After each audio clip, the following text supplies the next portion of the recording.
దీవించి ఆశీర్వదించును గాక. Amen amen. ఈరోజు మరి సిలువలో పలికినటువంటి 4వ మాట మత్తయి సువార్త 27వ అధ్యాయము 46వ వచనము. ఇంచుమించు 3 గంటలప్పుడు యేసు ఏలీ ఏలీ లామా సబక్తాని అని బిగ్గరగా కేకవేసెను. ఆ మాటకు నా దేవా నా దేవా నన్నెందుకు చెయ్యి విడిచితివని అర్థము. ఈ మాటను మరి గుంటూరు నుంచి ఉన్నటువంటి జయపాస్టమ్ గారు మనకి వివరిస్తారు. జయపాస్టమ్ గారు, మీకు 5:40 వరకు సమయం ఉంటుందండి. మీరు ముగించిన తర్వాత యాకోబు పాస్టర్ గారు 5వ వచనము మాట్లాడతారు. సమయాన్ని దృష్టిలో ఉంచుకుని వాక్య సందేశాన్ని అందజేయవలసిందిగా ఆహ్వానం. ప్రైజ్ చేయడం గారు. ప్రైజ్ చేయడం గారు. ప్రైజ్ లాడండి. ఆ మాట వినపడింది కదా. 5:40 వరకు సమయం ఉంటుంది. ఓకే, చెప్పండి అమ్మా. మంచిది. మన రక్షకుడైనటువంటి ప్రభు అయిన యేసుక్రీస్తు నామములో ఈ ఉదయకాల సమయంలో ప్రార్థనలో పాలు పంపులు పొందుకున్నటువంటి ప్రతి ఒక్కరికి ప్రభు పేరట వందనములు తెలియజేస్తా ఉన్నాను. మంచిది. రండి, ఈ సమయంలో ఒక పల్లవి చరణం పాడుకుని వాక్యంలోనికి వెళదాం. అపరాధిని యేసయ్యా కృప చూపి బ్రోమయ్యా,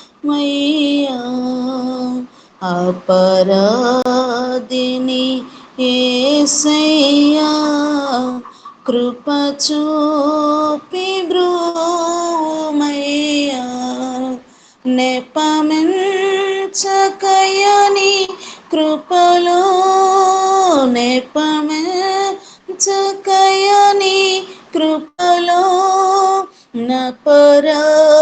అపరాధములను క్షమించు, అపరాధములను క్షమించు, అపరాధిని యేసయ్యా కృప చూపి బ్రోవుమయ్యా, చిందితిర తమునాకై పొందిన దెబ్బల చేత, చిందితిర తమునాకై పొందిన దెబ్బల చేత, నిందాలు పెట్టితి నయ్యో, నిందాలు పెట్టితి నయ్యో, సందేహమేల నయ్యా, సందేహమేల నయ్యా, అపరాధిని యేసయ్యా కృప చూపి బ్రోవుమయ్యా, శిక్షకు పాత్రుడనయ్యా రక్షణ తెచ్చితివయ్యా, శిక్షకు పాత్రుడనయ్యా రక్షణ తెచ్చితివయ్యా, అక్షయ భాగ్యమునియా, అక్షయ భాగ్యమునియా, మోక్షంబు చూపితివయ్యా, మోక్షంబు చూపితివయ్యా, అపరాధిని యేసయ్యా కృప చూపి బ్రోవుమయ్యా. Praise lord. మంచిది. ఈ దినము కొరకై ఏర్పాటు చేయబడినటువంటి వాక్యమును మనం చదువుకుని ప్రైజ్ లార్డ్. హల్లెలూయా. మత్తయి రాసినటువంటి సువార్త 27వ అధ్యాయము 46వ వచనం.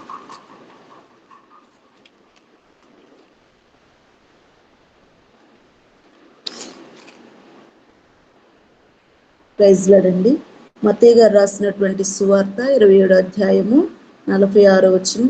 ఇంచుమించు 3 గంటలప్పుడు యేసు ఏలీ ఏలీ లామా సబక్తాని బిక్కరగా కేకవేసింది. ఆ మాటకు నా దేవా నా దేవా నన్నెందుకు చేయి విడిచితు అని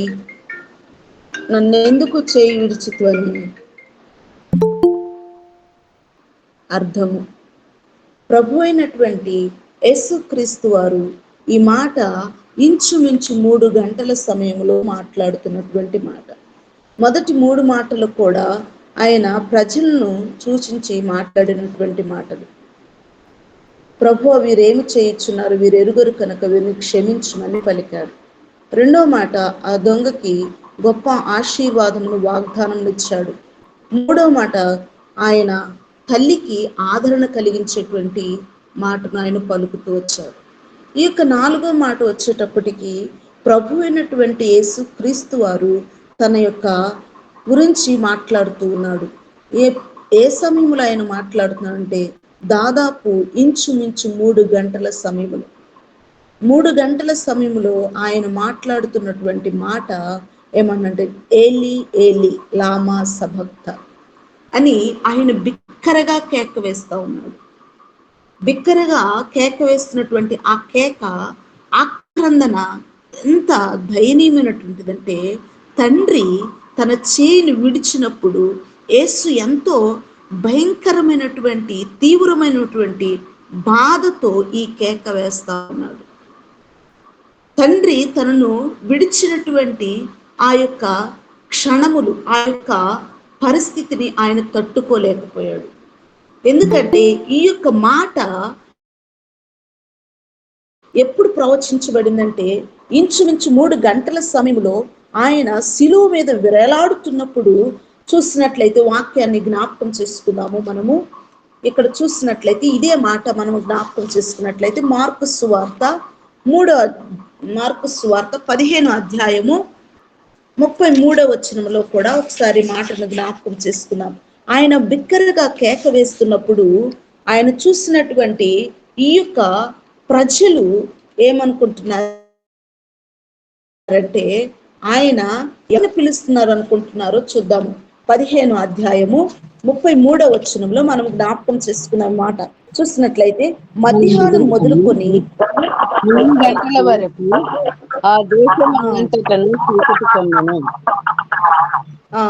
మధ్యాహ్నం మొదలుకొని 3 గంటల వరకు ఆ దేశం అంతటి కూడా చీకటి క్రమం.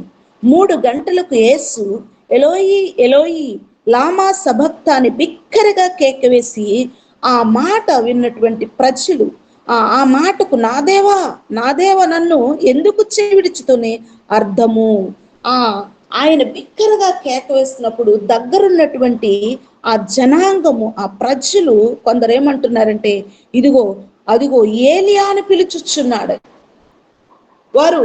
వీరేం చేస్తానంటే ఏలియా అని పిలుస్తున్నాడు. ప్రజలు ఇంచుమించు 3 గంటల సమయంలో ఆయన ఆక్రందనను వినటువంటి ప్రజలు ఈయన ఏమంటున్నారంటే ఈయన చూసి ఈయన ఏలియా అని పిలుస్తున్నాడేంటి? చూసినట్లయితే ఈ మాటలు దాదాపు మధ్యకాల సమయంలో ఈ ప్రవచనము ఇప్పుడుదేనా? కాదండి. ఇది ఎప్పటి ప్రవచనం అంటే ఆమోసు రాసినటువంటి గ్రంథము గనుక మనం చూసినట్లయితే ఆమోసులో మనకు తెలియపరుస్తూ ఉంటాడు. 8వ అధ్యాయం 9వ వచనంలో ఏమంటే ప్రభు అయిన యెహోవా సెలవిచ్చినదేమనగా ఆ దినము నేను మధ్యకాలం సూర్యును ఇంపంప చేదును, పగటి వేళను భూమికి చీకటి కమ్మచేదును. ఏవండి, పగటి వేళ చీకటి క్రమ్మటం ఏంటి? ఇది ప్రవచనము. ఈ ప్రవచనము మత్తయి సువార్త ఇక్కడ చూసినట్లయితే నెరవేర్పు జరుగుతూ ఉంటుంది. మార్కు సువార్తలో నెరవేర్పు జరుగుతుంది. ఆనాడు ఈ ప్రవచనం ఎప్పుడు ప్రవచించబడిందంటే ఇది ఒక రోజు ప్రవచించింది కాదండి, కొన్ని వేల సంవత్సరాల క్రితమే ప్రవచించినటువంటి ప్రవచనము ఇప్పుడు నెరవేర్చబడుతుంది. ఆమోసు ఆనాడు ప్రవచించినటువంటి ఆ ప్రవచనము ఇప్పుడు నెరవేర్చబడుతుంది. మధ్యకాలమందు సూర్యుడు కనిపించకపోవటం ఏంటండి? పగటి వేళ చీకటి క్రమ్మటం ఏంటండి? కొంచెమైనా మనము ఆలోచన చేస్తాం కదా. పగటి వేళ చీకటి కమ్మటం ఏంటని ఇంచుమించు 3 గంటల సమయంలో ఆయన శిలువ మీద వేలాడుతున్నటువంటి ఆ పరిస్థితిని గనక మనం గమనించినట్లయితే ఆయన తండ్రి ఎడబాటును తట్టుకోలేకపోతా ఉన్నాడు. తండ్రి ఎడబాటు ఎందుకు ప్రభువు అయినటువంటి యేసుక్రీస్తు వారికి కలిగిందనంటే ఆయన అంటున్నాడు కదా, ఆ యేసు ప్రభు వారు తండ్రిని ప్రశ్నించినటువంటి ఇక్కడ మనకు కనిపిస్తా ఉంటుంది. నా దేవా, నా దేవా, నన్ను ఎందుకు చేయి విడిచితి? నన్ను వేళ నీవు ఎడబాటుగా ఉన్నావయ్యా. తండ్రిని అడుగుతా ఉన్నాడు కుమారుడు. ఆ ఎడబాటును తట్టుకోలేకపోతా ఉన్నాడు అన్నాడు. పరిశుద్ధుడైన నాకు, నిష్కలంకుడైన నాకు, పవిత్రుడైన నాకు, యథార్థవంతుడైన నేను, పాపము లేని వాణ్ణి నేను, నాకు ఎందుకు దేవా, నన్ను ఎందుకు చేయి విడిచితివి? నిజముగా ప్రభు అయినటువంటి యేసుక్రీస్తు వారు ఎందుకు ఎడబాటును మనము చూస్తా ఉన్నామంటే, ఆనాడు మనము ఈ యొక్క మాటను జ్ఞాపకం చేసుకున్నట్లయితే అబ్రహాము మనకు గుర్తొస్తా ఉన్నాడు. అబ్రహాము తన కుమారుణ్ణి ఆ మోరియా పర్వతం మీదకి తీసుకువెళ్తా ఉన్నప్పుడు ఇస్సాకు అంటాడు కదా, తండ్రి ఇదిగో మనము వధించుటకు గొర్రె పిల్ల ఏది? కట్టెలున్నాయి, నిప్పుంది అంటే అబ్రహాము ఆ యొక్క గుండె ఎంతగా బాధపడుంటాడు, ఎంతగా విలపించుంటాడు హృదయములు. అంటున్నాడు, ఇదిగో యెహోవాయే చూచుకును, యెహోవా ఈరే, ఆయనే చూచుకుంటాడు. ఎప్పుడైతే అబ్రహాము తన కుమారుని ఆ మోరియా పర్వతం మీద బలి అర్పించటానికి ఆయన ఆ కుమారుణ్ణి తీసుకుని వెళ్ళి అక్కడ దేవునికి అర్పణగా ఇవ్వబోతూ ఉన్నప్పుడు దేవుడే గొర్రె పిల్లగా ఆయన అక్కడ ఆయన చూచుకున్నటువంటి దేవుడు. అదే మోరియా పర్వతం మీద, అదే ప్రాంతము మీద కల్వరి కొండ, అదే ప్రాంతంలో కూడా యెరూషలేము యొక్క మందిరము కట్టబడింది.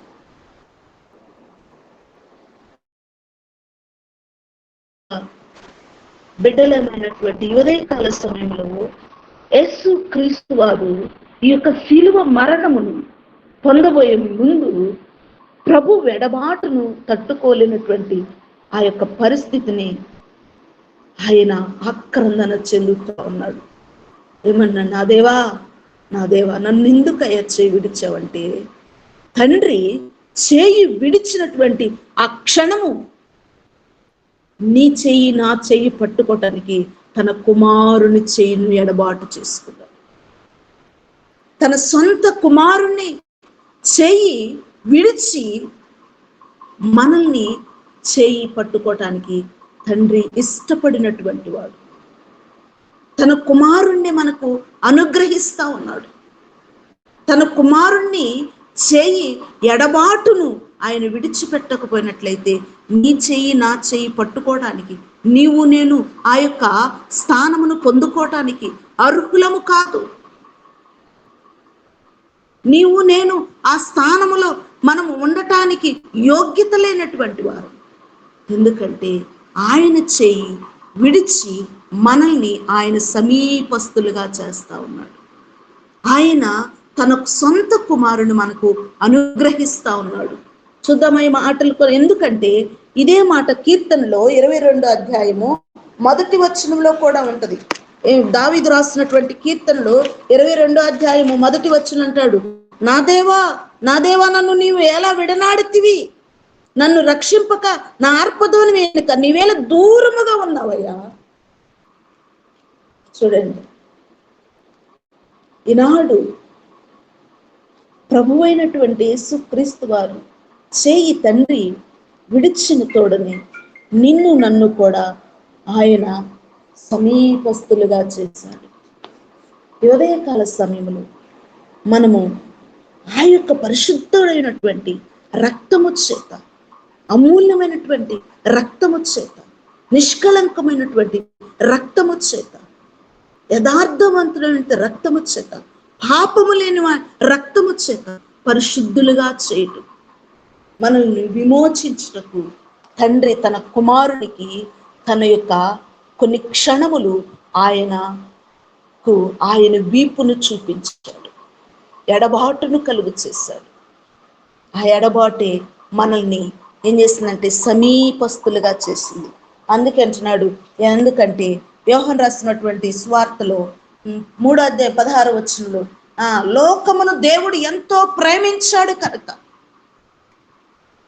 లోకమును ఎంతో ప్రేమించాడు. ఎందుకు మనకు కుమారుణ్ణి ఆయన అనుగ్రహిస్తా ఉన్నాడంటే, లోకమును ఎంతో ప్రేమించాడు కనుక ఆయన కుమారుణ్ణి మనకు అనుగ్రహిస్తా ఉన్నాడు. అదే వచ్చిన రోమిలు రాసినటువంటి పత్రికలో చూసినట్లయితే 8:33 చూస్తాము కదా. మనం ఆ మాటలు మనకు తెలియపరుస్తా ఉన్నాడు. ఎందుకంటే ఆయన పరిశుద్ధ రక్తము వలన మన పాపములు క్షమించబడ్డాయి. మన రక్షకుడైనటువంటి యేసు క్రీస్తు చేయి విడిచినటువంటి ఆ యొక్క క్షణాలు తట్టుకోలేనటువంటి యేసు క్రీస్తు వారు ఆక్రందన చెందుతా ఉన్నాడు, కేకలు వేస్తా ఉన్నాడు. ఎందుకయ్యా నన్ను నువ్వు చేయి విడిచావు? రమారమి 3 గంటల సమయంలో పగలు ఉండగానే 3 గంటల సమయం ఆయన ఆ యొక్క శిలువ మ్రాణం మీద వేలాడుతున్నటువంటి ఆ పరిస్థితిని, ఈ మాట మాట్లాడిన తర్వాత 3 మాటలు కూడా వెంటనే మాట్లాడటం జరుగుతూ ఉంటుంది. వెంటనే ఆయన సంబోధిస్తున్నటువంటి పరిస్థితి గమనిస్తూ ఉంటాం. ఎందుకంటే అంతగా ఆయన నలగగొట్టబడ్డాడు, విరగొట్టబడ్డాడు. ఆయన చూడనల్లని వాడిగా అయిపోయాడు. చూడండి, ఎవరైనా మన యొక్క కుమారుడిని, మన యొక్క బిడ్డలను ఏదైనా గాయపరిస్తే తట్టుకుంటామా? తట్టుకోలేమండి. యేసుక్రీస్తు వారి యొక్క ప్రేమ మన పట్ల కనపరుస్తా ఉన్నాడు. తండ్రిని ప్రశ్నిస్తా ఉన్నాడు, తండ్రిని అడుగుతా ఉన్నాడు, తండ్రిని అడిగి కేకలు వేస్తా ఉన్నాడు. ఈ ప్రవచనము నెరవేర్పు ఇక్కడ జరుగుతూ ఉంటుంది. ప్రియమైనటువంటి దేవుని యొక్క సంఘమైనటువంటి మనం అందరము కూడా ఆయన యొక్క పరిశుద్ధ రక్తములో మనము ఆయన యొక్క బిడ్డలముగా చేర్చబడటానికి ఎడబాటును కలుగు చేసుకున్నాడు. కుమారుని యొక్క స్థానాన్ని తండ్రి మనల్ని ఆయన కుమారులుగా చేయటానికి ఆ స్థానాన్ని మనకిస్తా ఉన్నాడు. ఆ స్థానమును మనం పొందుకున్నటువంటి వారంగా ఉండాలని ఆయన ఇష్టపడతా ఉన్నాడు. ఎంత దయనీయమైనటువంటి పరిస్థితిలో కూడా తండ్రి తన పడుతున్నటువంటి ఆ యొక్క కుమారుని బాధను చూడలేదు, కానీ నిన్ను నన్ను ఆయన స్థానములో చూస్తా ఉన్నాడు. నిన్ను నన్ను ఆయన యొక్క స్థానము పొందకపోయినట్లయితే నీకు నాకు ఆ నిత్య రక్షణ లేదు కనుక, నిత్యమైనటువంటి ఆ యొక్క రాజ్యములో మనము ప్రవేశించటానికి అనర్హులము కనుక మనల్ని ఆయన సమీపస్తులుగా చేస్తున్నాడు. ఎప్పుడైతే కుమారుని చెయ్యి ఎడబాటు కలిగిందో మనల్ని ఆయన తన యొక్క స్థానములో మనల్ని చూసుకుంటా ఉన్నాడు. ఈ యొక్క మాటలు మనం జ్ఞాపకం చేసుకున్నాము. ఇక్కడ చూసినట్లయితే రోమీలు రాసినటువంటి పత్రిక 8:33 చూసినట్లయితే ఆ మాటలు మనం చూసుకుందాము. రోమీలు రాసినటువంటి పత్రిక 8:33 దేవుని చేత ఏర్పరచబడిన వారి మీద నేరము మోపబడేవాడు నీతిమంతులుగా తీర్పువాడు దేవుడు. తన సొంత కుమారుని అనుగ్రహించుటకు వెనదీయక మన అందరి కొరకు ఆయనను అప్పగించిన వాడు ఆయనతో పాటు సమస్తమును మనకెందుకు అనుగ్రహింపడు? దేవుడు మన పక్షమునున్నాడు. చూడండి, ఇక్కడ నాకు తన సొంత కుమారుని మనకు అనుగ్రహించుటకు ఆయన వెనుకు తీయలేదండి. తండ్రి తన సొంత కుమారుణ్ణి అనుగ్రహించడానికి వెనుకు తీయనటువంటి దేవుడు తన సొంత కుమారుణ్ణి మనకు అనుగ్రహించి ఆ కుమారుడు పడుతున్నటువంటి ఆ బాధ, ఆక్రందనను కూడా ఆయన చాటుగా గమనిస్తున్నటువంటి, ఆయన ఆ కుమారుణ్ణి ఆ బాధ పొందటానికి, ఆ బాధ పొందకపోతే ఆయన నీకు నాకు ఆ నిత్య రక్షణ, నిత్య విమోచన, నిత్య ఆదరణ, మనము ఆయన కృపా వాగ్దానమునకు, సన్మానమునకు రాలేనటువంటి వారముగా ఉంటాము కనుక ఆ ఎడబాటును ఆయన తట్టుకోలేకపోతా ఉన్నాడు యేసు ప్రభువారు. ఆ ఎడబాటును తట్టుకోలేక కేకలు వేస్తా ఉన్నాడు. తండ్రి, ఎందుకయ్యా నా చెయ్యి విడిచావు? నన్ను ఎందుకయ్యా ఇలా నీవు ఎడబాటును కలుగు చేసుకుంటున్నా అంటే, ఇదిగో తన సొంత కుమారుణ్ణి, అయా నీ కొరకు నా కొరకు, అమ్మా నీ కొరకు నా కొరకు ఆయన వెనుతీయనటువంటి తండ్రి, వెనుతీయనటువంటి దేవుడై ఉన్నాడు. ఆయన తన కుమారుణ్ణి నీకు నాకు అనుగ్రహించటానికి వెనుతీయనటువంటి తండ్రిగా మనకున్నాడు. ఎవరు? తన ఏకైక కుమారుడైనటువంటి, సొంత కుమారుడైనటువంటి, అద్వితీయమైనటువంటి కుమారుడు ఆయనను మనకు అనుగ్రహిస్తా ఉన్నాడు. ఆ ఎడబాటును ప్రభు అయినటువంటి యేసుక్రీస్తు వారు తట్టుకోలేక ఆక్రందన చెందుతున్నాడు. ఆక్రందను విన్నటువంటి ప్రజలు అంటున్నారు, ఏంటి అని ఏలియాని పిలుస్తా ఉన్నాడు. ఏంటి ఆ మాటలు వారు అందరూ కూడా వింటూ ఉన్నారు. ఆయన కేక, ఆయన చిన్నగా కేకలు వేయట్లేదండి, ఆక్రందన చెందుతూ కేకలు వేస్తాం. మనం కొంచెం ఇంట్లోనే అరిస్తే ఎందుకు అంత పెద్దగా అరుస్తామంటాం. ఆయన శిలువ మ్రాను మీద వేలాడుతూ రక్తమైనటువంటి ముద్దగా చేయబడి ఆయన గొల్గొతా కొండపైన ఆ శిలువ పైన వేలాడుతుంటున్నాడు. ఎందుకయ్యా నా చెయ్యి విడిచేశావు? ప్రశ్న వేస్తా ఉన్నాడు తండ్రి. ఆ తండ్రిని ప్రశ్న వేస్తా ఉంటే కుమారుణ్ణి చూస్తూ తండ్రి తన వీపును చూపించుకుంటూ వెళ్ళిపోతా ఉన్నాడు. ఆ క్షణాలు ఎందుకంటే, నీవు నేను ఆ ఎడబాటును కలుగకపోతే నీకు నాకు ఆ స్థానం లేదు కనుక ఆయన భరించవాలి, ఆయన ఆ వెల చెల్లించాలి కనుక, ఆయన రక్త సిద్ధమైనటువంటి ఆ పరిశుద్ధ రక్తములో నీవు నేను కడగబడాలి కనుక ఆయన సొంత కుమారుణ్ణి నీ కొరకు నా కొరకు అనుగ్రహించాడు. ఉదయకాల సమయంలో ఆయన రక్తము మనకు ఎంతో విలువను తీసుకొచ్చు. ఆ శిలువ విలువ తెలిసినటువంటి వారముగా మనం మన జీవితాలు గడపవలసినటువంటి వారుగా ఉన్నాం కనుక ఈ ఉదయకాల సమయంలో దేవుడు మన జీవితంలో ఆయన కృప మనకు నిత్యము తోడుండి నడిపించాలని ఆ సిద్ధం. అయా నీ కుమారుణ్ణి ఇచ్చుటలో వెనుతీనటువంటి తండ్రి, నీ కుమారుని నా కొరకు అప్పచెప్పుటలో వెనకాడినటువంటి తండ్రి కనుక తండ్రి నీ యొక్క కుమారుని విడిచి నా చేయి పట్టుకున్నావు. ఈ ఎడబాటు కుమారుడు తట్టుకోలేక ఆక్రందన చెందుతున్నాడు. ఎంత ప్రేమ యేసయ్య, ఎంత ప్రేమ తండ్రి నీకు నా ఎడమ. ఇంత ప్రేమను నేను గ్రహించలేనటువంటి స్థితిలో ఉన్నాను. ఇంత ప్రేమను నేను మరచినటువంటి స్థితిలో ఉన్నాను. ఈ ప్రేమను గనక మనము గుర్తెరిగినట్లయితే దేవుణ్ణి స్తుతించకుండా ఉండలేము, ఆరాధించకుండా ఉండలేము, గణపరచకుండా ఉండలేము, ఆయనను కొనియాడకుండా ఆయన మాటలను ఆస్వాదించకుండా ఉండలేము. ఎంతటి ప్రేమ, ఎంతటి ప్రేమ! ఆ శిలువ మరణం గొల్గొతా కొండపైన ఆయన పొందుతున్నటువంటి ఆ యొక్క ఆక్రందనను ఎవరి నిమిత్తం అంటే నీ నిమిత్తము, నా నిమిత్తం.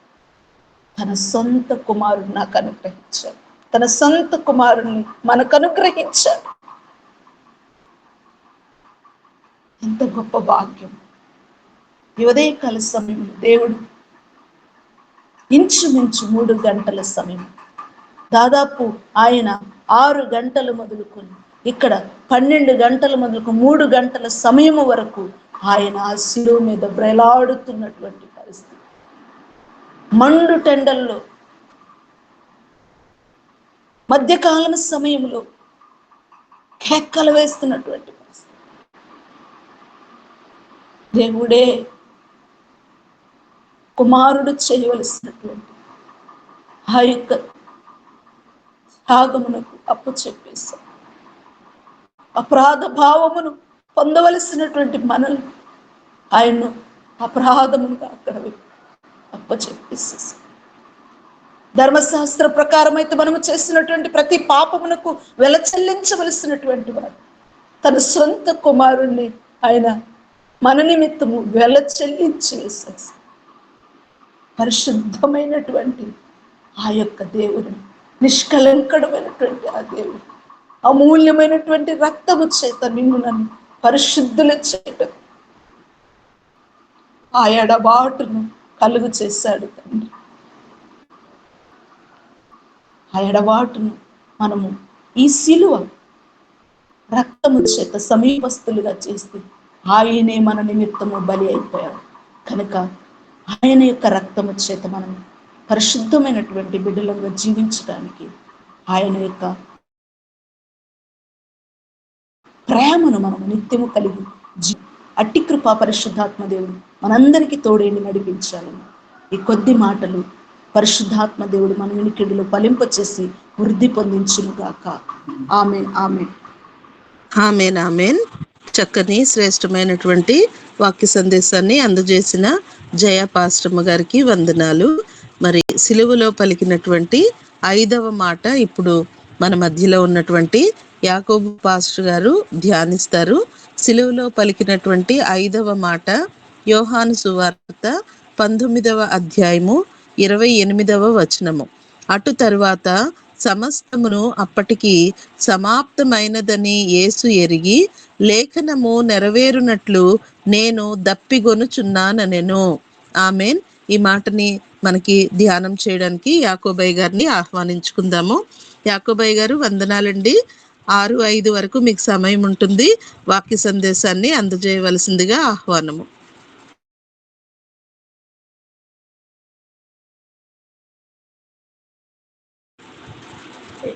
యాకోబు పాస్టర్ గారు మీరు మ్యూట్ లో ఉన్నారండి, అన్మ్యూట్ చేసుకోండి. ఓకే ఓకే అమ్మగారు, చిన్న పల్లవి ఏమైనా పాడగలరు?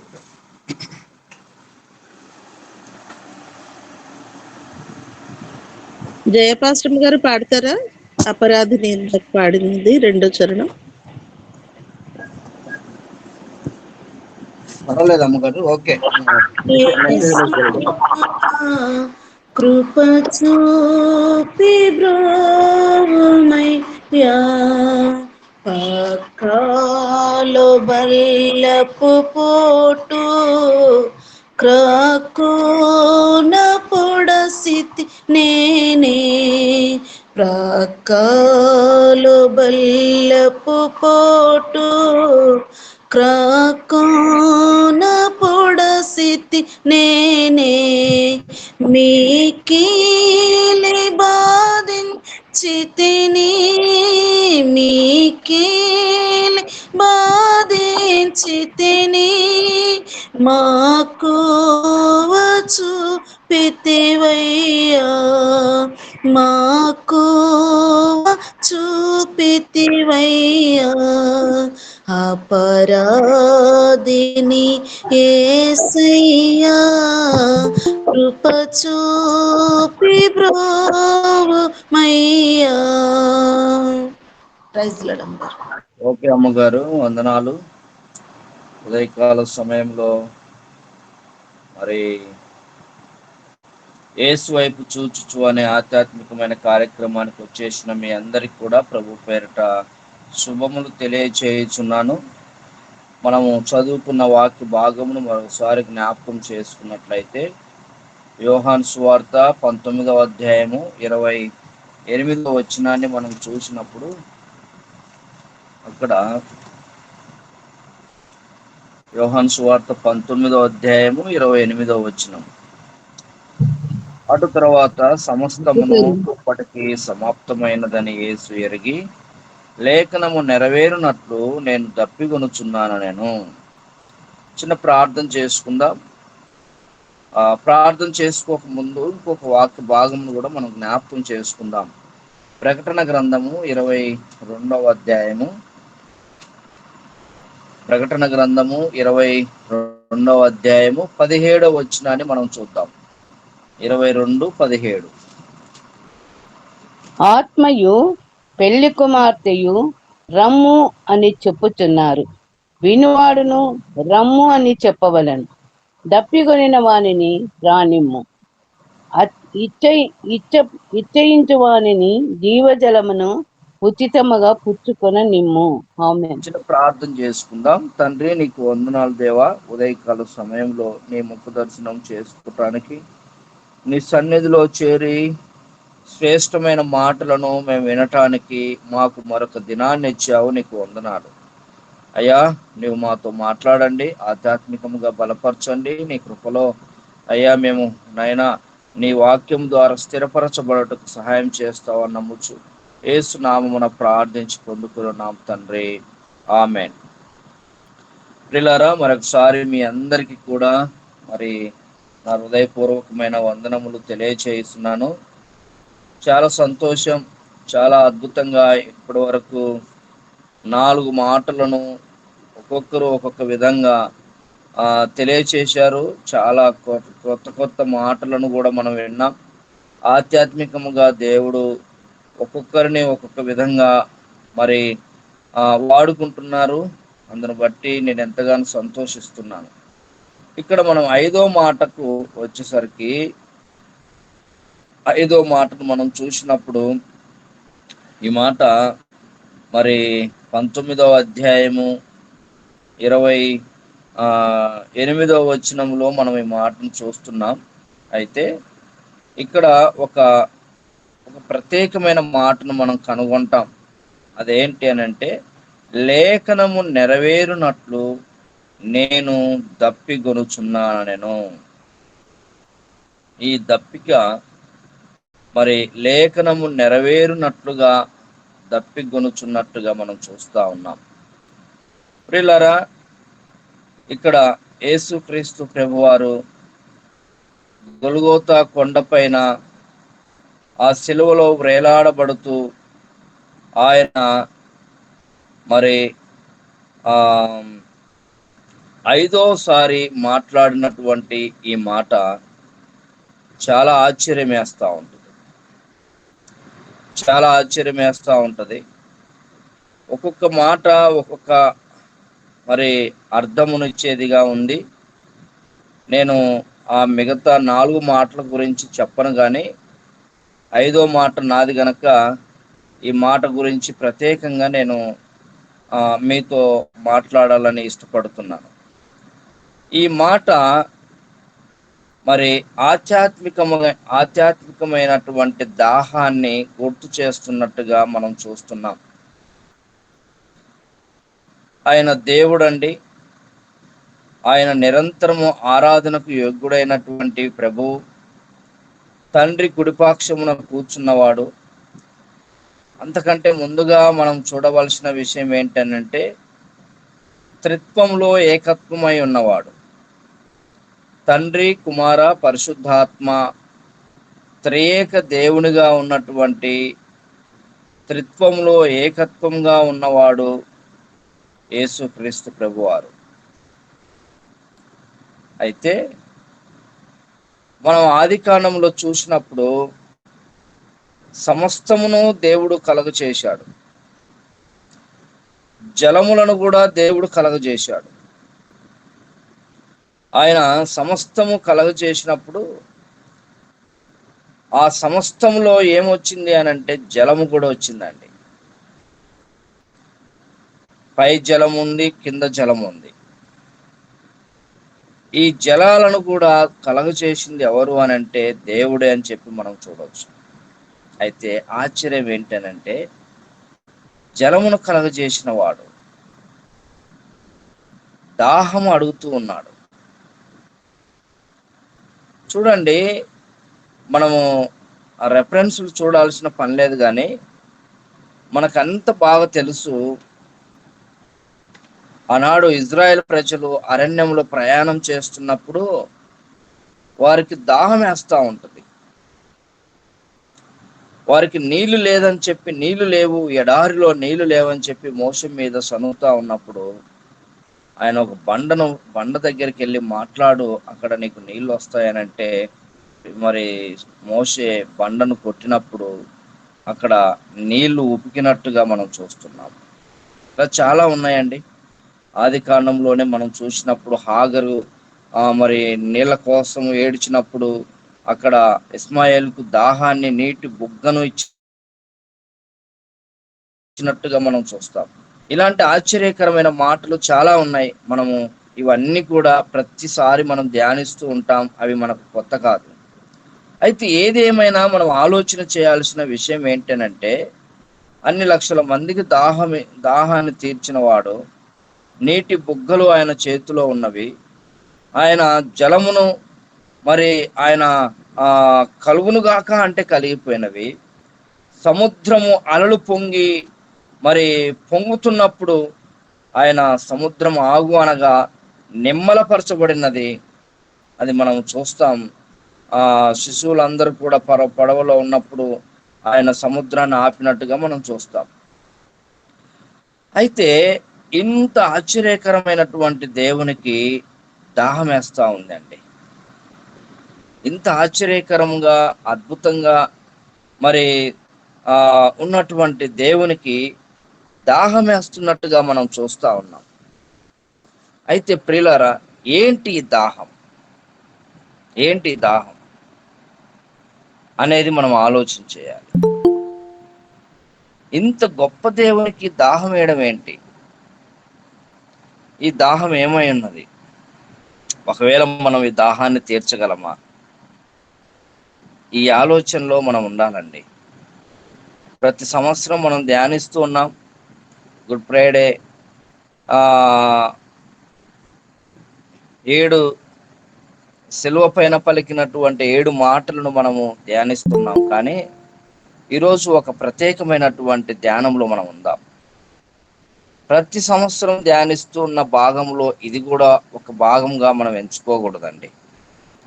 ఆచారంగా మనము చేయకూడదు, ఏది కూడా ఆనవాయితీగా మనం చేయకూడదు. ప్రత్యేకంగా మనము ఈరోజు ఒక ఆలోచన చేయాలి. ఒకసారి ఆలోచన చేద్దాం. ఏంటి యేసు ప్రభు వారు దాహం ఏంటి?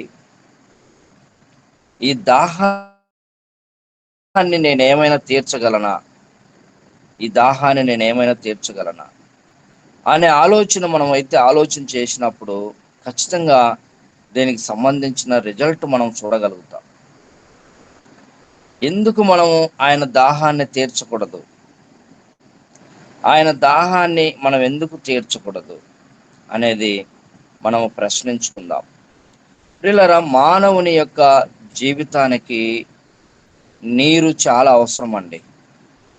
మానవుని యొక్క జీవితానికి బ్రతకాలి అనంటే నీరు అత్యంత ప్రధానమైనదని మనం చూస్తాం. అయితే యేసుక్రీస్తు ప్రభు వారు ఇక్కడ మనం చూసినప్పుడు ఆయన మరి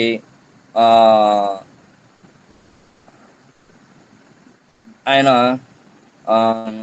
చాలా దాహం వేస్తున్నట్టుగా మనము చూస్తున్నాం. ఒక మాటను మనం ఆలోచన చేస్తే, నీళ్లు ప్రాణికి చాలా అవసరం. అది ఏ ప్రాణైనా కొని, అది మనిషి అయినా ప్రాణైనా ఏదైనా కూడా నీరు చాలా అత్యధికముగా మనిషి ఖచ్చితంగా నీళ్లు తీసుకోవాలి. ఎందుకనంటే నీటిలో ఏముంటది అనంటే H2O అనే పదార్థం అనేది ఉంటుందంట. H2O అనంటే అది ప్రాణమును తెప్పరిల్లా చేస్తుంది. అందుకనే చూడండి, మనము ఎక్కడైనా ప్రయాణం చేస్తున్నప్పుడు ఒక ఇంటికి వెళ్ళినప్పుడు మొట్టమొదటిగా వాళ్ళు ఇంట్లోకి పోగానే నీళ్ళు ఇస్తారు. ఫస్ట్ నీళ్లు కాలు మొఖాలు కడుక్కోవటానికి ఇస్తారు. తర్వాత కూర్చున్న తర్వాత మొట్టమొదటిగా వాళ్ళు ఇచ్చేది ఏంటనంటే నీళ్లు తాగటానికి ఇస్తారు. అంటే నీళ్లు మానవుని జీవితంలో చాలా ప్రాముఖ్యమైనటువంటి ఘటం. ఈ నీరు ఎప్పుడైతే మన శరీరంలోనికి వెళ్తుందో శరీరంలో లోపల ఉన్నటువంటి అవయవాలన్నీ కూడా ఒక బలాన్ని పుంజుకుంటాయండి. బలాన్ని పుంజుకుంటాయి. ఒకరోజు ఆహారం లేకపోయినా ఉండగలుగుతాం, కానీ ఒకరోజు నీళ్లు తాగకపోతే మనిషి ఉండలేడు. చాలా ప్రమాదం. ఖచ్చితంగా మనిషికి కావలసిన పరిమాణంలో నీరు అవసరం. అయితే మరి కొన్ని అధ్యయనాలు చేసిన తర్వాత తేలిన రిజల్ట్ ఏంటనంటే మనిషి మినిమం రోజుకు 5 లీటర్ల నీళ్లు తీసుకోవాలి. 5 లీటర్ల నీళ్లు రోజుకు మనిషి తీసుకుంటే లోపల ఎలాంటి అనారోగ్యానికి గురి కాకుండా ఉంటారని చెప్పి మనం తెలుసుకోవచ్చు. సరైన విధంగా మనిషి వాటర్ తీసుకోకపోతే లోపల కిడ్నీలకు ఇంకా అవయవాలకు కొన్నిటికి ఇబ్బందికరంగా ఉంటుంది. కనుక ఖచ్చితంగా నీరు అనేది మానవునికి అత్యవసరం. అయితే మనం ఇప్పటి వరకు శారీరకమైన దాహం గురించి మాట్లాడాం. మరి ఆత్మీయ దాహం గురించి ఏంటి పరిస్థితి? మన శరీరం గురించి మనం ఇంత జాగ్రత్తగా ఇన్ని విధాలుగా తెలుసుకుంటున్నాం. మనిషి రోజుకి 5 లీటర్లు తాగాలి, తాకపోతే ఇంత నష్టము, ఇంత ప్రమాదము. కనుక మానవుని జీవితంలో దాహం అనేది చాలా ప్రాముఖ్యమైన ఘట్టం, తీసుకోవాలి అని చెప్పేసి మనం మాట్లాడుకుంటున్నాం. మరి ఆత్మకు సంబంధించిన దాహం గురించి ఏంటి పరిస్థితి? ఆత్మ దాహం ఒకటి ఉందండి. శారీరకంగా నువ్వు నీరు ఎలా తీసుకుంటున్నావో ఆత్మీయంగా కూడా నీరు తీసుకోవాల్సినటువంటి అవసరం ఉన్నది. ఈ ఆత్మీయ దాహం గురించి ఎంత పరిమాణంలో మనం ఆలోచన చేస్తున్నాం. దీనికి ఒక లిమిట్ ఉంది, దీనికి ఒక ఆలోచన ఉంది, దీనికి ఒక మరి విధానం ఉంది. అదే విధంగా ఆత్మీయ జీవితానికి వచ్చేసరికి కూడా ఆత్మీయ దాహం గురించి కూడా మనం ఆలోచన చేయాల్సినటువంటి విషయం ఎంతైనా ఉందండి. అందుకనే యేసుక్రీస్తు ప్రభువారు దాహమును గుర్తు చేస్తా ఉన్నాడు. అక్కడ ముందుగానే చాలా క్లారిటీగా మనకు తెలియజేయబడుతూ ఉంది. చాలా మంది అపహాసిస్తారని, చాలా మంది ఆశ్చర్యపోతారని, అదేంటి మరి దేవుడు దాహం కొనడం ఏంటి అని ఆలోచనిస్తారని చెప్పి ముందుగానే అక్కడ మనం చాలా క్లారిటీగా చూడగలుగుతున్నాం. ఏంటి అనంటే లేఖనము నెరవేరునట్లు. ఇది చాలా మరి లోతుగా మనం ధ్యానం చేసినప్పుడు చాలా అద్భుతమైనటువంటి ఆశ్చర్యం వేస్తూ ఉంటుంది. ఏంటనంటే ఆయన లేఖనము నెరవేరునట్లు. యేసుక్రీస్తు ప్రభువారు ఈ లోకానికి రావటానికి గల ప్రధానమైన కారణం ఏంటనంటే లేఖనము నెరవేరునట్లు తండ్రి చిత్తమును నెరవేర్చడానికి మనుష్య కుమారుడు ఈ లోకానికి వచ్చాడండి. యేసుక్రీస్తు ప్రభువారు ఈ లోకానికి రావటానికి గల ప్రధానమైన కారణం తండ్రి చిత్తమును నెరవేర్చడానికి. రెండోది, ఆయన దాహం కొనటానికి గల కారణం ఏంటనంటే లేఖనము నెరవేరటానికి. ప్రియులారా, దేవుని బిడ్డలారా, ఈ ఉదయకాల సమయంలో మనం ఆలోచన చేసినప్పుడు ఇక్కడ ప్రభు యొక్క రక్తము 7 మార్లు భూమిని తడిపిందని మనం చూస్తూ ఉన్నాం.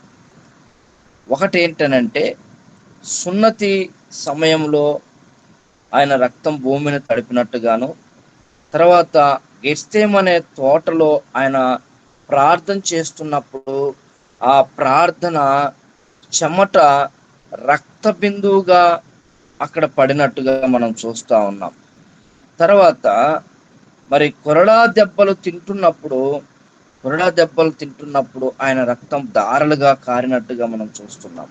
ముళ్ళ కిరీటం తలకు పెట్టినప్పుడు ఆయన రక్తము దారలుగా కారినట్టుగా మనం చూస్తున్నాం. తర్వాత సిలువ మార్గం మీద కూడా ఆయన రక్తం కారినట్టుగా, చేతుల్లో కాళ్ళల్లో మేకులు కుచ్చేటప్పుడు ఆయన రక్తము భూమిని తాకినట్టుగా చూస్తున్నాం. చివరిగా బల్లెపు పోటు, పక్కల్లో బల్లెపు పోటు పొడిచినప్పుడు ఆయన రక్తము మరి ఆ నీరు కలిసి బయటకు వచ్చినట్టుగా మనం చూస్తున్నాం. ఎందుకు నేను ఈ మాట చెప్తున్నానంటే 7 సార్లు ఇక్కడ ఆ 7 సార్లు రక్తము భూమిని తాకినట్టుగా మనం చూస్తున్నాం. ఎందుకనంటే ఈ రక్తము ఉత్పత్తి అయ్యేది ఎక్కడి నుంచి అనంటే, మరి నీరు త్రాగినప్పుడే నీటిని లోపల రక్తముగా ఫిల్టర్ చేయబడుతూ ఉందని మనం సైంటిఫిక్గా చూస్తాం. అయితే ఇన్ని పర్యాయములు రక్తం పోయినప్పుడు ఆయనకు మరి ఉత్పత్తి కావాలి. ఉత్పత్తి మనిషికి రక్తం ఉత్పత్తి కావటానికి నీళ్లు తాగుతున్నప్పుడే ఉత్పత్తి అవుతుంది. మరి ఇలా 7 సార్లు తన రక్తము, చూడండి ఒకసారి ఒక ఆలోచన చేద్దాం. ఏంటనంటే ఒక మనిషికి దెబ్బ తగిలినప్పుడు రక్తం కారుతూ ఉంటుంది. రక్తం కారుతూ ఉన్నప్పుడు అక్కడ ఉన్నవారు ఏం చేస్తారంటే, ఫస్ట్ నీళ్లు తాగండి, నీళ్లు తాపండి అని చెప్పేసి మాట్లాడతారు. ఆ దెబ్బ తగిలిన వ్యక్తికి వెంటనే ఒక గ్లాస్ నీళ్లు తెచ్చిస్తారు. నీళ్లు తాగిన తర్వాత మనిషి కొద్దిగా తెప్పరిల్లుతాడు అన్నట్టుగా మనం చూస్తాం. అంటే కొద్దిగా శక్తి వస్తుంది, కొద్ది బలం వస్తుంది అన్నట్టుగా మనం చూస్తాం. అంటే నీటికి అంత పవర్ ఉందండి. నీటికి అంత పవర్ ఉంది. దేవుడు అంత ఆధిక్యతను నీటికి ఇచ్చాడు. అలాగనే ఇక్కడ యేసుక్రీస్తు ప్రభు వారికి కూడా మరి ఇన్నిసార్లు రక్తము నేలను తాకినట్టుగా మనం చూస్తా ఉన్నాం. ప్రియులారా, మరి ఇన్ని విధాలుగా మనం చూసినప్పుడు ఆయనకు రక్తము చాలా ఆయన శరీరంలో ఏ మాత్రం కూడా ఒక చిటుకు కూడా రక్తము లేకుండా మొత్తం కారినట్టుగా మనం చూస్తాం. అంత రక్తం అంతా కారిపోయిన తర్వాత ఆయనకి ఇప్పుడు దాహం వేస్తా ఉంది. వాళ్ళందరూ ఏం చేస్తున్నారనంటే, యూదులు, అక్కడ శాస్త్రులు, పరిసయ్యులు, సద్దుకయ్యులు వారందరూ ఏం చేస్తా ఉన్నారంటే, ఆయనకు దాహం వేసినప్పుడు ఆ దాహమునకు బదులుగా వారు ఏమిస్తున్నారనంటే, అక్కడ మనం చూస్తే చిరకతో నిండి ఉన్న యొక్క పాత్ర అక్కడ పెట్టి ఉండెను కనుక వారు ఒక స్పంచి చిరకతో నింపి ఇస్సోపు పుడకకు తగిలించి ఆయన నోటికి అందించిరి. యేసు ఆ చిరక పుచ్చుకొని సమాప్తమైనదని చెప్పి తల ఉంచి ఆత్మను అప్పగించెను. ఇక్కడ చేదు చిరకను ఆయనకి ఇచ్చినట్టుగా మనం చూస్తున్నాం. ప్రియులారా, దేవుని బిడ్డలారా, ఇది చాలా ప్రత్యేకమైనటువంటి ఘటం. ఏంటనంటే దేవుడు దాహం కొంటున్నాడు. అదంతా మనకు తెలుసు అండి. దాని గురించి మనం మాట్లాడాల్సిన పని లేదు. ఏం తెలుసు అంటే, ఆయన జీవ జలమై ఉన్నాడని తెలుసు. ఆయన నీటి బుగ్గలను ఉప్పుక చేయువాడని తెలుసు. ఆయన జలములను కలుగచేసిన వాడు ఆయనేనని తెలుసు. తర్వాత సమరయశ్రీతో మాట్లాడుతున్న విధానాన్ని మనకు తెలుసు. ఏంటి అనంటే, ఆయన అమ్మ, నేనిచ్చే నీళ్లు నువ్వు తాగితే ఇంకెప్పుడు నువ్వు దాహం కొనవు అని ఆమెతో మాట్లాడతాడు. అవన్నీ కూడా మనకు తెలుసు. కానీ ఇక్కడ పరిశుద్ధుడు, పరిపూర్ణుడు, గొప్ప దేవుడు, ఆశ్చర్యకరుడు దాహం కొంటున్నాడు. ఈ దాహాన్ని నువ్వు తీర్చగలవా? ఈ దాహాన్ని నేను తీర్చగలనా? మనం ఈ దాహాన్ని తీర్చటానికి సమర్థవంతమైన వారిమేనా? ఇది మన జీవితంలో చాలా ఇంపార్టెంట్ అండి. ఇది మన జీవితంలో చాలా ఇంపార్టెంట్. ఈ దినం మనం నేర్చుకోవాల్సినటువంటి చాలా ప్రాముఖ్యమైన మాట ఏంటనంటే, ఏంటి ఆయన దాహం? ఆయన దాహం ఏంటి? ఈ దాహానికి ఏదైనా పరిష్కారం ఉందా? ఈ దాహానికి ఏదైనా పరిష్కారం ఉందా? నేనేమైనా చేయగలనా? నాతో ఏమైనా అవుతుందా, నేను ఎందుకు చేయకూడదు అనేది మనం ఆలోచించాల్సినటువంటి విధానం అండి. యేసు క్రీస్తు ప్రభువారు ఆయన కొనిన దాహం ఏంటనంటే ఆయన తలుసుకుంటే ఆ సిలువ పైకి కూడా నీళ్లు రప్పించగలడండి. సిలువ పైకి కూడా నీళ్లు రప్పించగలడు. ఒకసారి మనము నోవాహు జీవితాన్ని గుర్తు చేసుకుంటే ఎన్ని అడుగుల నీళ్ళు వచ్చాయో మనకు తెలుసు. అక్కడ అరారాతు కొండ అని చాలా ఎత్తైనటువంటి పర్వతం అది. ఆ పర్వతపు అంచు పైకి కూడా నీళ్ళు వచ్చాయి. అలాంటిది ఆ ఆ యొక్క సిలువకు అంచు పైకి నీళ్లు రప్పించటానికి పెద్ద సమస్య కాదు. కానీ ఆయన దాహం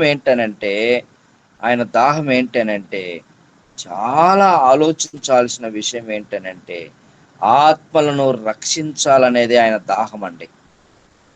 ఆత్మలు రక్షింపబడాలనే ఆయన దాహం.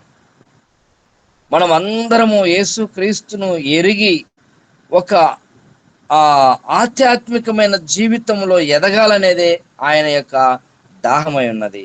ఈ దాహాన్ని నీవు నేను మనందరం తీర్చగలగాలి. ఈ దాహాన్ని నీవు నేను మనం అందరం కూడా తీర్చగలిగేటువంటి పరిస్థితుల్లో ఉన్నామా లేదా అనేది మనం ఆలోచన చేయాలి. ఎప్పుడు దాహం దాహం దాహం.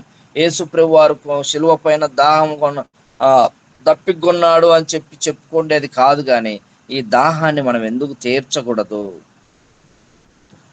ఈ దాహాన్ని ఎంతవరకు తీరుస్తున్నాం? ఇదిగో ఈ సంవత్సరం ఈ దాహం గురించి మనం తెలుసుకున్నాం.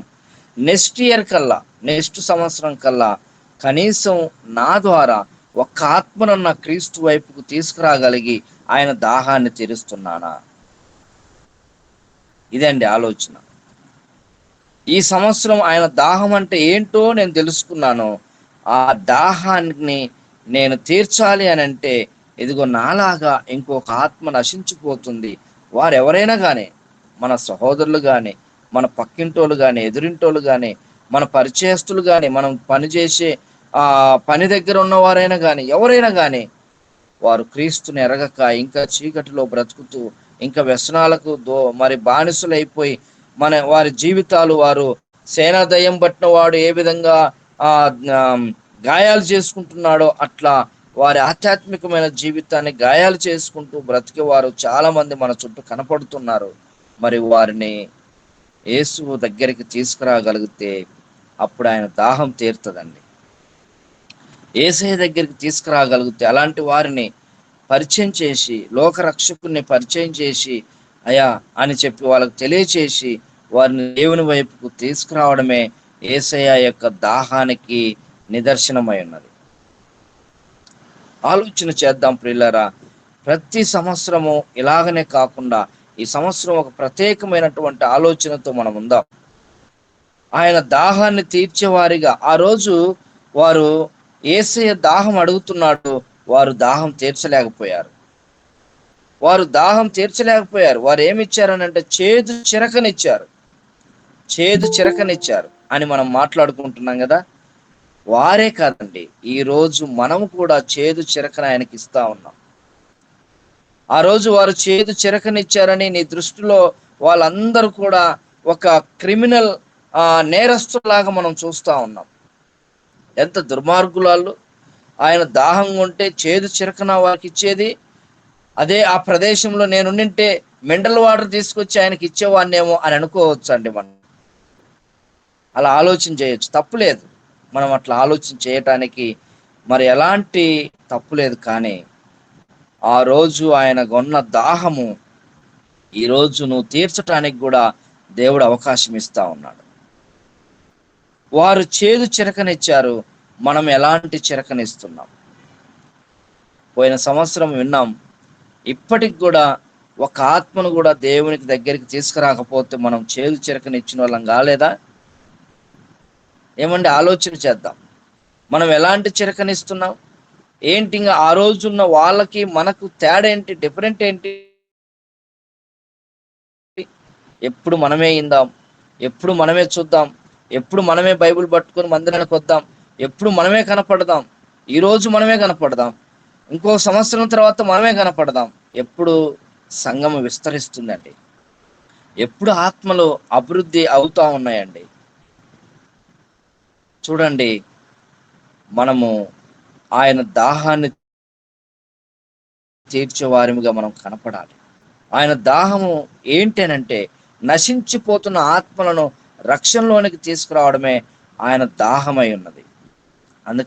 అందుకొరకే యేసు క్రీస్తు ప్రభువారు ఈ లోకానికి వచ్చాడు.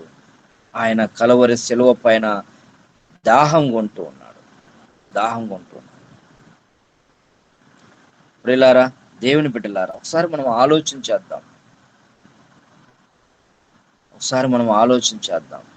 యేసయ్య కొన్న దాహాన్ని తీర్చటానికి మనం సిద్ధంగా ఉన్నామా? ఈరోజు నడుం కడదాం, నడుం బిగిద్దాం. ఆయన పనిని మరి సంపూర్తిగా నీ వంతుగా నీవు, నా వంతుగా నేను, మన వంతుగా మనము కొనసాగిస్తూ కొందరికైనా సువార్తను ప్రకటించి కొన్ని ఆత్మలైన దేవుని దగ్గరికి తీసుకురాగలిగితే, అయ్యా ఆ రోజు మరి యేసయ్య దగ్గర మనం అందరం కూర్చున్నప్పుడు, ఇదిగోనయ్యా నీ దాహాన్ని తీర్చుటలో నా వంతుగా నేను ఇదిగో ఈ పని చేశాను అని చెప్పటానికి అవకాశం ఉంటుందండి.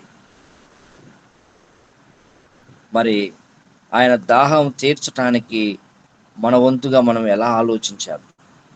అందుకనే మనం చివరిగా ఒక మాటను మనం అక్కడ చదువుకున్నప్పుడు ప్రకటన గ్రంథంలో మనం చూసాం కదా, 22వ అధ్యాయము, ప్రకటన గ్రంథం 22వ అధ్యాయము 17వ వచనంలో మనం చూస్తున్నాం కదా. అక్కడ ఏమని ఉంటుందంటే, నేనే చదువుతాను, ఒకసారి వినండి. అక్కడ ఏమని ఉంటుందంటే, ఆత్మయు పెళ్లి కుమార్తెయు రమ్ము అని చెప్పుచున్నారు, వినువాడును రమ్ము అని చెప్పవలెను. దప్పిగొనిన వానిని రానిమ్ము, ఇచ్చయించు వానిని జీవ జలమును ఉచితముగా పుచ్చుకొననిమ్ము. ఇక్కడ దప్పిగొనిన వానిని రానిమ్ము.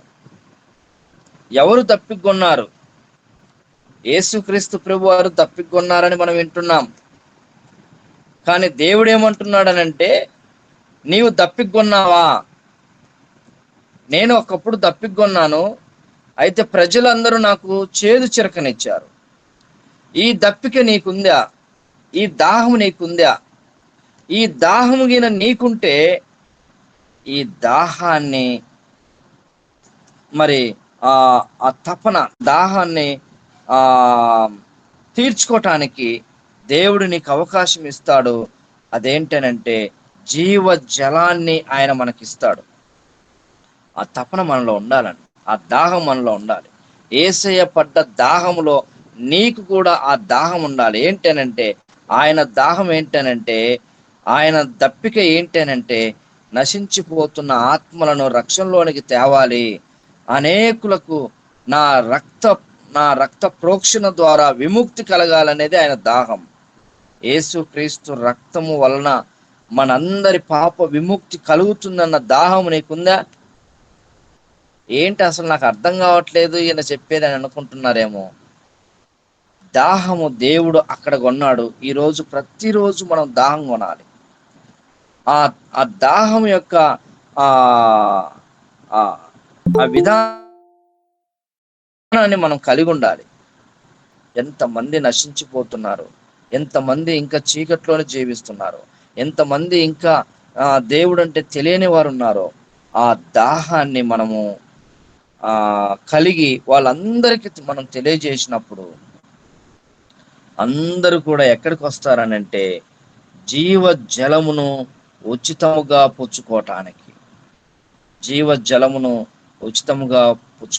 ఏమండి, శరీర జలము వేరు, శరీర దాహం వేరు. ఈరోజు నువ్వు శరీర దాహం అంటే మంచినీళ్ళు తాగటానికి ఉచితంగా రావట్లేదు. ఒకప్పుడు ఎక్కడంటే అక్కడ నీళ్లు, అడవికి పోయినా కూడా అడవిలో నీళ్లు పుష్కలంగా దొరుకుతున్నాయి, తాగుతున్నాం. కానీ ఈరోజు ఒక మనిషి నీళ్లు తాగాలని అంటే ఖర్చు అవుతుంది. 1 లీటర్ బాటిల్ తీసుకోవాలంటే 20 రూపాయలు అవుతుంది. ఇంట్లో ఒక బొబ్బుల్ వాటర్ తాగాలి అంటే 15 నుండి 20 రూపాయలు అవుతుంది. కానీ యేసయ్య దగ్గర నువ్వు దాహం తీర్చబడాలి అని అంటే, నీ దాహానికి మరి ఆ దాహం తీరాలి అని అంటే యేసయ్య దగ్గర ఉచితంగా ఉందండి. అక్కడ వెలబెట్టాల్సిన పని లేదు. ఈ ఆత్మీయ దాహము తీర్చబడటానికి వెల అవసరం లేదు, ఖర్చు అవసరం లేదు, మనీ అవసరం లేదు. ఇక్కడ ఖర్చు, మనీ ఇవన్నీ ఏంటి అని అంటే ఆయన దగ్గరికి నువ్వు రావడమే నీ దాహమునకు పరిష్కారం.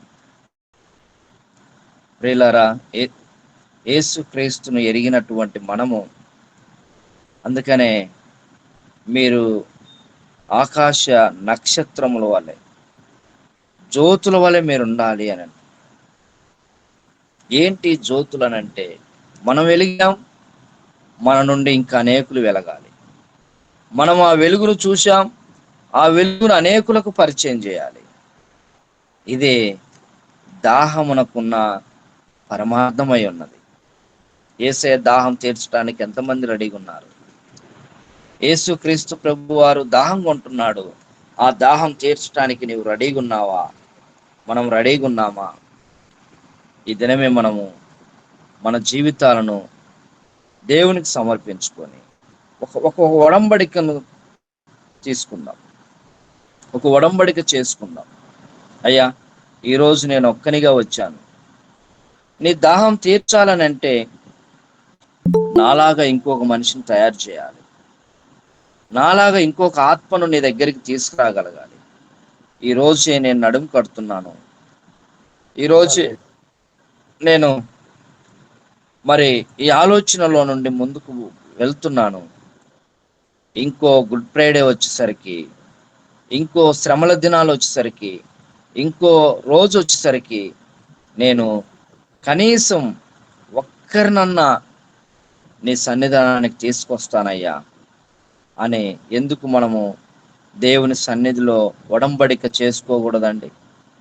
ఎందుకు అలాంటి ఒప్పందం కుదుర్చుకోకూడదండి? ఎందుకనంటే ఆ నశించిపోతున్న ఆత్మ కొరకు కూడా యేసు ప్రభు వారు కల్వరి శిలువలో ఆయన బలి అయ్యారు. మన కొరకే కాదండి, నశించిపోతున్న వారందరి కొరకు. మరి ఎవరిని వారు రక్షించాలి? మరి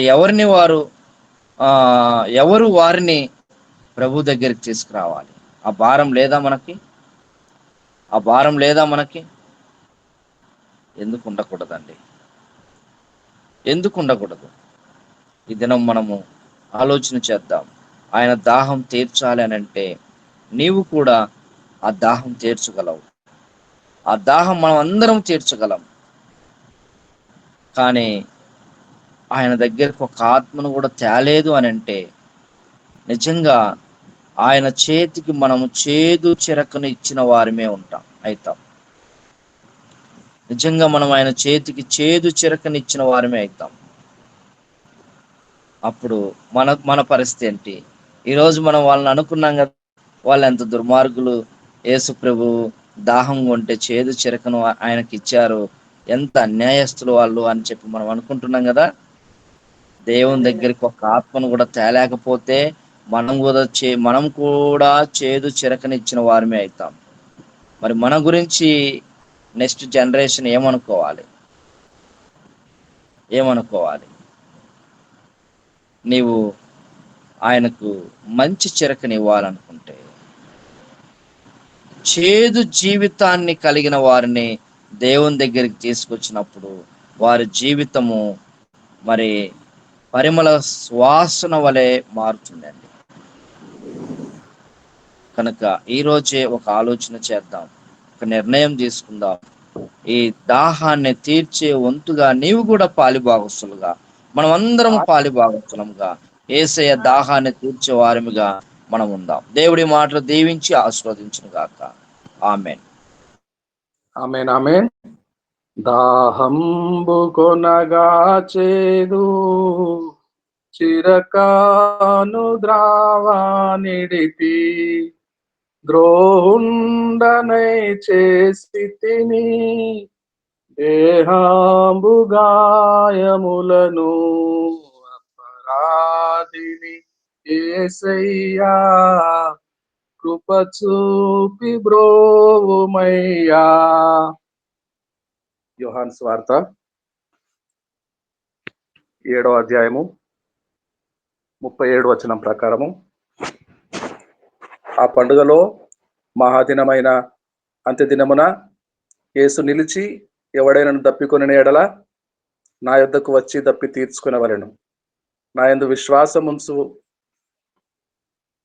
వాడు ఎవడో లేఖనము చెప్పినట్టు వాని కడుపులో నుండి జీవజల నదులు పారునని బిగ్గరగా చెప్పాను. అది పస్కా పండుగ సమయం. అది యెరూషలేము మహాపట్టణం. ఆ పండుగలో ఆరాధించవచ్చిన వారు అనేక మంది, దాదాపుగా 38 లక్షల బలి పశువులు వధించబడ్డాయి. అప్పుడు జరిగినట్టు చరిత్రలో ఇంకెప్పుడు జరగలేదు. ప్రభువారి పస్కా, ఆఖరిసారిగా పస్కా ఆ లెక్కకు చాలనంత మంది యూదులు, ప్రపంచ నలుమూలల చెదిరిపోయిన యూదులందరూ ఆ పట్టణంలో ఉన్నారు, ఆ పండుగలో ఉన్నారు. అప్పుడు ఇది సరిపోలేదు. మహాదినమైన అంత్యదినమున ఎక్కడ లేని నీళ్లు సరిపోలేదు. నీళ్లు సరిగ్గా మోషే గారి సమయంలో జరిగినట్టే జరిగింది. తాగటానికి నీళ్లు లేవు, కడుక్కోవటానికి నీళ్లు లేవు, వస్త్రములు ఉతుక్కోవటానికి నీళ్లు లేవు, ఎక్కడా నీళ్లు లేవు. జలము. ఎక్కడ చూస్తే లక్షలాది మందికి నీళ్లు లేవు. అయితే దాహము, దప్పికొనుచున్నాను. ప్రభు దప్పికొనుట, ప్రభువును దప్పికొనిన వాణ్ణి ఇచ్చేయించు వారిని త్రాగనిమ్ము. ప్రకటన 22:17 ప్రభు అయిన యేసు రమ్ము, ఆత్మయు చెప్పుచున్నాడు, సంఘము చెప్పవలెను. ప్రభు అయిన యేసు రమ్ము. ఎప్పుడు వస్తాడు? నీవు నేను తీసుకుని వెళ్తేనే వస్తాడు. ఆ జీవజలముల ఊటను ప్రభువుల వారిని, నీవు నేను అనగా సువార్త పని చేయవారు ఆయనను కలిగి ఉండాలి. నీవు నేను రక్షణ లేని అన్ని జనుల వద్దకు, ఊరులు, పట్టణములు, పల్లెలు ఇక్కడ చూచిన రక్షణ లేని వారి వద్దకు యేసు స్వామిని తీసుకొని వెళ్ళాలి. జీవజలముల ఊటను తీసుకొని వెళ్ళాలి. అప్పుడే దాహము తీర్చుకుంటారు, బ్రతుకుతారు. జీవజలముల ఊటను తీసుకొని వెళ్దాం. ఈ సంవత్సరము ఒక తీర్మానం చేసుకుందాం. నీ రాకడ ఆలస్యమైతే, ఇంకా సమయం ఉన్నట్టయితే నాకు ఒక అవకాశం కావాలి.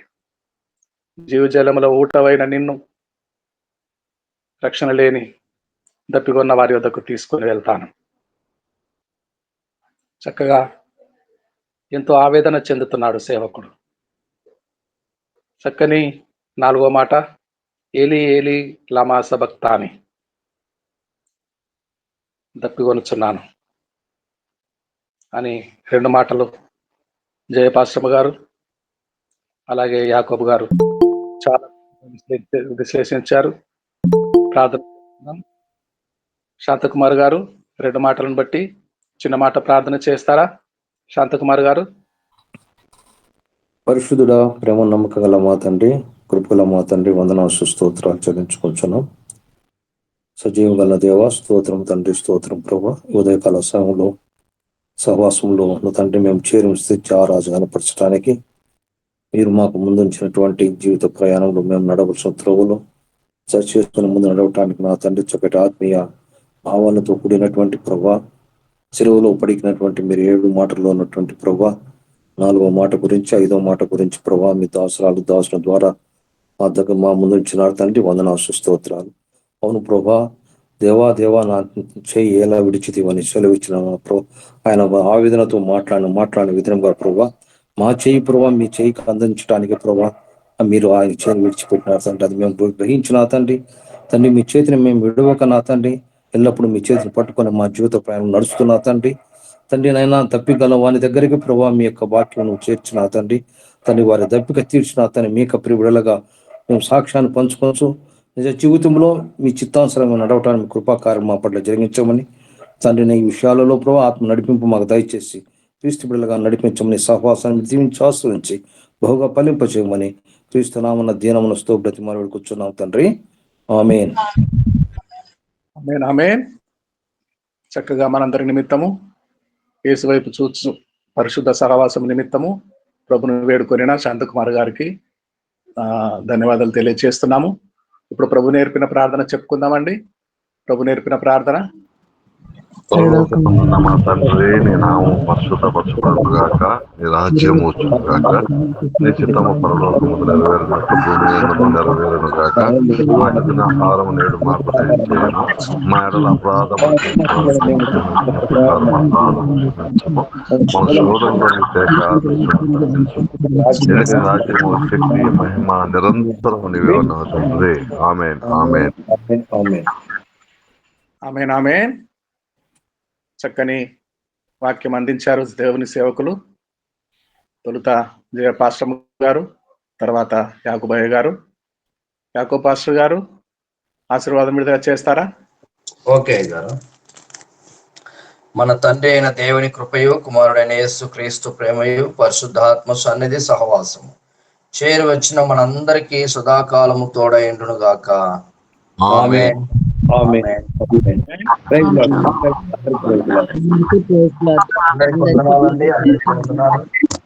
వందనాలండి. हमारे बीच में पास्टर विश्वनाथ प्रसाद जी